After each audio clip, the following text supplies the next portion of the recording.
അലിയാരുടെ ഓമന ബീവി, നബി തങ്ങളുടെ ഫാത്തിമ ബീവി, അൻപെഴും മെക്കയില്ലാവ് കണ്ട് തക്ബീർ വിളിക്കാനായി മണലോട് മണൽക്കാട്ടിൽ അത്തറിൻ കാറ്റു വന്നു. അലിയാരുടെ ഓമന ബീവി, നബി തങ്ങളുടെ ഫാത്തിമ ബീവി.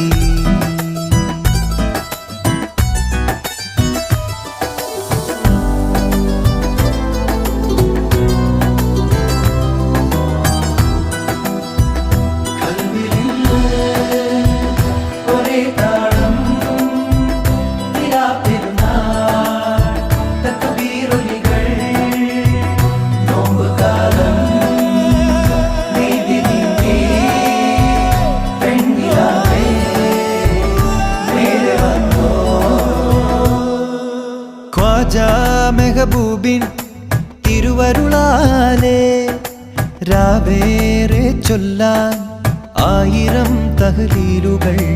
ദൂരെ പുണ്യമാസം പോയി മറയും